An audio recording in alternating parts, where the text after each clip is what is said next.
अस्सलाम वालेकुम, welcome to the show. सितंबर का जो महीना है इसमें कुछ ऐसी शख्सियात के यौम वलादत और यौम वफ़ात हैं कि जो हर लिहाज से पाकिस्तान और इंडिया और सारी दुनिया के लिए इम्पॉर्टेंट पर्सनैलिटीज़ हैं। जैसे मीर तकी मीर हैं, तो उनका इस महीने में, सितंबर के महीने में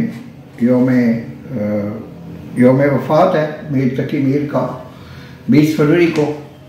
ऐसे ही मौलाना सैयद अबुल-आला मौदूदी हैं, बानी जमात इस्लामी पाकिस्तान, तो उनका यौम वफ़ात भी इसी महीने में है, आखिरी हिस्से में, और यौम वलादत भी इसी महीने में है। उसके बाद सैयद अताउल्लाह शाह बुखारी, जिन्होंने ख़त्म नबूवत का झंडा बुलंद किया, और उन्हीं की वजह से फिर बाद में ये जो कादियानी थे इनको गैर मुस्लिम अक़लियत करार दिया गया। तो ये वो शख्सियात हैं जो कि सितंबर के महीने में आ रही हैं और बेपनाह अहमियत के हामिल शख्सियात हैं। और मलका तरन्नुम नूर जहाँ का जो यौम वलादत है वो भी सितंबर में है।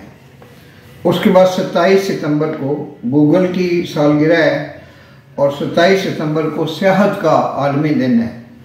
हमारे यहाँ भी सियाहत की अहमियत को उजागर नहीं किया गया।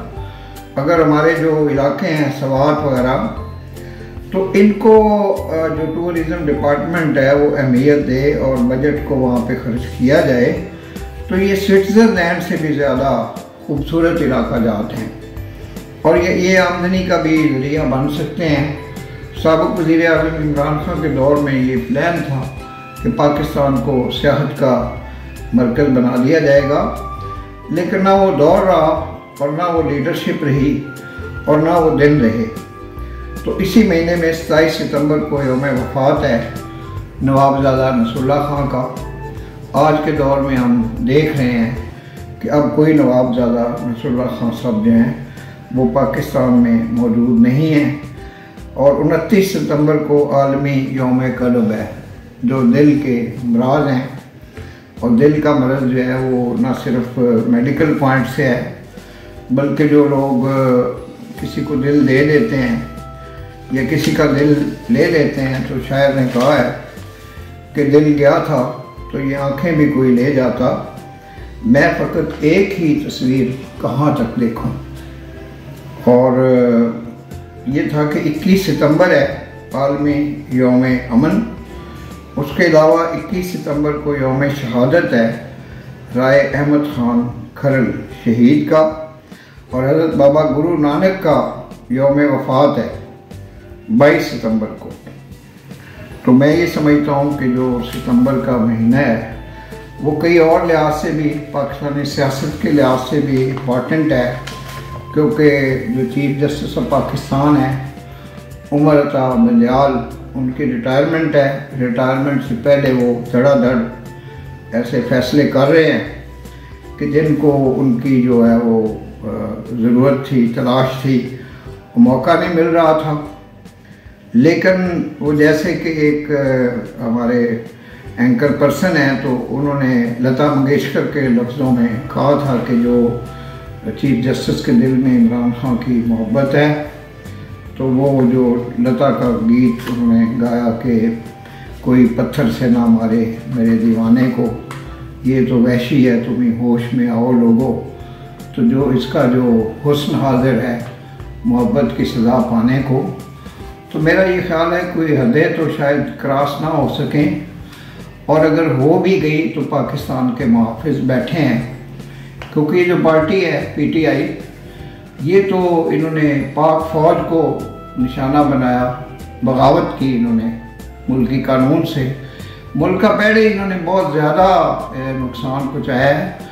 आज हम ये देख रहे हैं जो बिजली के बिलों का बहरान है, ये बज़ाहिर तो IMF से जो मुआहदे के नतीजे में है, लेकिन इसकी जो बुनियाद थी वो इमरान खान ने रखी। इसने तो खान साहब मौसूफ ने तो मुल्क की जो तबाही है और बर्बादी है उसकी बुनियाद रखी। जो हमारे दोस्त हैं PTI के, वो जो मर्ज़ी कहते फिरें, हमने उनसे कभी डिबेट भी नहीं की और कभी उनकी बात को मुकम्मल तौर पर भी नहीं माना। बहरहाल आरफ अलवी की भी रिटायरमेंट है। आरिफ अलवी ने इससे पहले गलतियां भी की हैं, बहुत से बिलों पे साइन नहीं किए और उसका इल्ज़ाम दूसरी पार्टी को दे रहे हैं, जैसे कि PTI वालों की पॉलिसी है।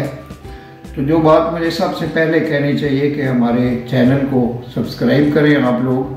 मैंने पिछले 15 महीनों में देखा है कि सब्सक्राइबर्स जो हैं उनकी तादाद में इजाफा होना चाहिए था। प्रोग्राम का मैयार बहुत आला है, कंटेंट बहुत आला है, लेकिन सब्सक्राइबर अभी तक जो है उनकी तरफ मैंने तवज्जो नहीं की थी। तो मैं अपने तमाम दोस्त अहबाब से कहता हूँ कि चैनल को सब्सक्राइब करें और बेल आइकन को पुश करें। तो अल्हम्दुलिल्लाह इस चैनल में ऐसी कोई 250-300 के करीब वीडियोस हैं जो देखने के काबिल हैं। हमने बड़ी मेहनत की, बड़ा हमने पिछले 15 महीनों में इस चैनल के लिए काम किया, तो लेकिन अभी तक जो आउटपुट होना चाहिए था वो इसलिए नहीं हुआ कि हमने किसी उसूल पे समझौता नहीं किया। तो चैनल को सरपरस्ती करें, चैनल को सब्सक्राइब करें और इंशाल्लाह हम इसके लिए एफर्ट भी करेंगे। हमारा रहना बिलावल मुबीन, पाकिस्तान जिंदाबाद।